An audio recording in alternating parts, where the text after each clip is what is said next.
9,000 years ago, the Greeks traveled the planet, say foreign universities, and we're going to take the example of the Ainu people of Japan.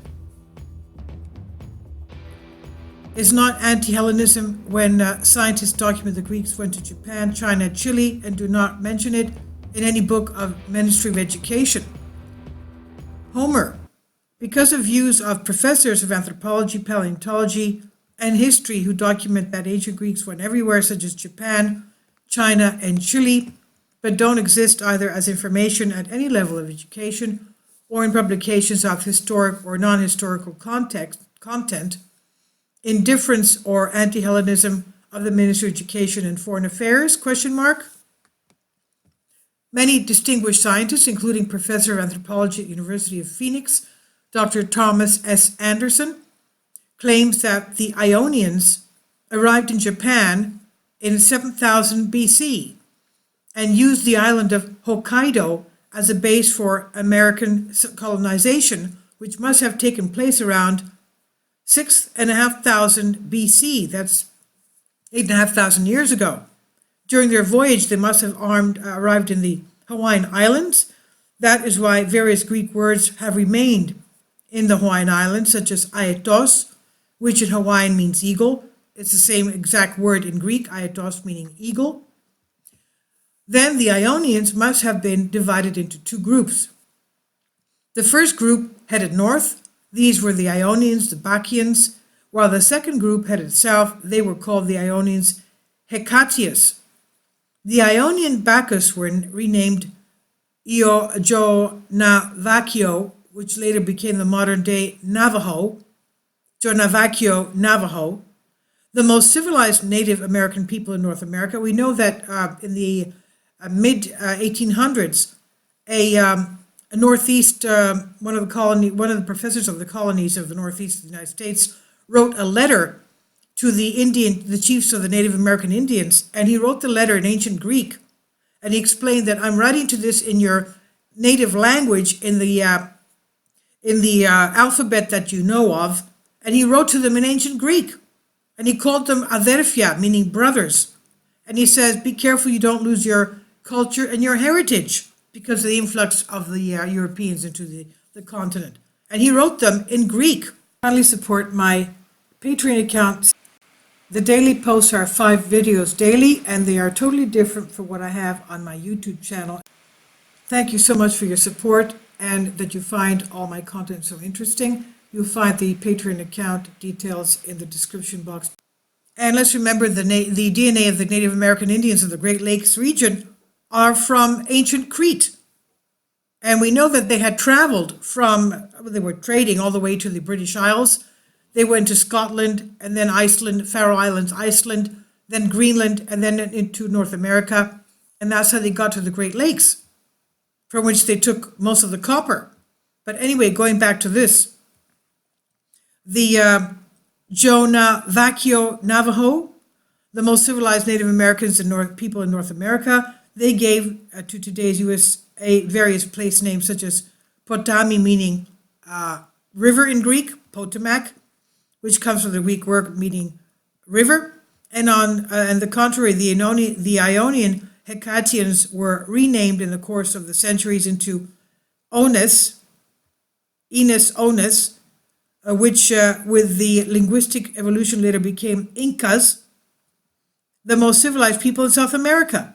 The Inca ancestors had founded many cities, such as the city of Tiwanaku, which to this day no scientist can explain how its inhabitants disappeared. The distinguished paleontologist and aeronautic professor at the University of Michigan, Dr. Hugo Weaving, was last able to decipher the writing of the inhabitants of that mysterious city and came to the conclusion that it is a Greek dialect like the Aeolian dialect of the inhabitants of Thessaly and Mytilene, the island of Lesbos in the Aegean Sea. So what's happening now? The professor of history at the University of Massachusetts, Dr. Don Davis, explains that the inhabitants of the city of Tiwanaku disappeared without any trace of a natural disaster, epidemic, or war in the city, because the inhabitants had such a developed civilization that they were able to colonize Space, he said.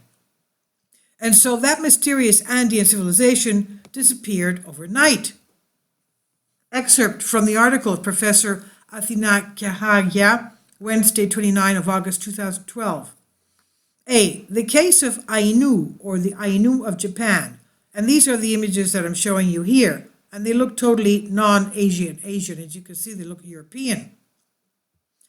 Many foreign scientists, including Thomas S. Anderson, professor of anthropology at the University of Phoenix, claim that the Ionians arrived in Japan 7000 BC, that's 9,000 years ago, aiming to use it as a springboard for their colonization in America. Other information states that they had a specific mission in the, quote, land of the rising sun, end quote, as reported by the Dionysians during the ancient campaign of the Greeks in Asia around 3000 BC.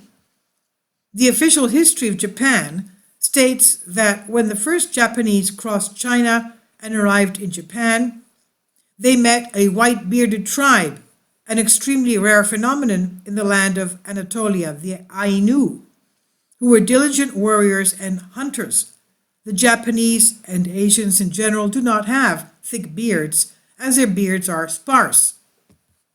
And here we have one of the men of the Ainu, as we can see. He has a very thick white beard. Well, obviously he's white because he's aging, but it's not sparse. Now, the Ainu, the Ionians, or more properly Ainu, the white race of Japan, as they're called, at the beginning of the 20th century, the Ainos numbered about 3 million. Today, they're much less due to their non-mixing with the Japanese. They live in Hokkaido, southern Sakhalin, and Formosa, known to all of us as the island of Taiwan. Ainus are white in appearance, they have blue eyes, and are tall. Ioannis Pasha, in his book True Prehistory, information about the Ainu is insufficient, and therefore there is no evidence of the life and actions of these white people, meaning Caucasians, who had arrived and settled in the Far East. From the little we know about them, we can distinguish their similarities with the ancient Greeks, mainly in the way of administration, in clothing, language, and much more. It's characteristic that they consider Materasu, the patron saint of their tribe, out of your Nana Monster dialect mother, Miterasu meaning your mother in Greek, as well as the names they have given to some of their villages, like the name Itami, the mountain Itamos in the region of ancient Thessaly, Aria, from the Greek word Aria, Mars, meaning Mars, the god of war, Ogaki, from Oga, which was the surname of the goddess Athena, to the Thebans, and also the sacred bird of Athena, the owl, which they have as the bird of wisdom. Their costumes are embroidered with the Greek meanders, while they usually wear on their heads a kind of wreath similar to the one worn by the faithful of Dionysus during the Dionysian festivals, wreaths of ivy and vine. The women wear a Scythian hat with a leather helmet in the shape of a helmet. The one depicted wearing the characteristics Ainu tribes, namely the yellow and split eyes and dense beard. Now, a woman depicted on here from the tribe of Ainos, where she also shows the non-Asian characteristics and the dress, and that they wear on their heads a kind of a wreath similar to that worn by the faithful of Dionysus during the Dionysian holidays, the ivy and the vine wreaths. So the information here, as well as the photos, are excerpts from the article Unknown Greeks, Ainu, When Hellenism Touched Japan, by Greek Odyssey. Now, also from the book by the author Homer Eremedes, entitled Memories from the Future of Yesterday, subtitled Irologion Aiologion, under publication of 2016. I've translated this from a Greek article for you, and I'll also give you the link to Wikipedia, the Ainu people. Okay, so you'll see some very interesting pictures there as well. The indigenous people of the land surrounding the Sea of Okhotsk, including Hokkaido, northern Honshu Island, Sakhalin, the Kuril Islands, Kamchatka, Yamato, Japan, and the Russian regions. And official estimate of the Ainu population of Japan is now 25,000. Please leave your comments and thank you for your support.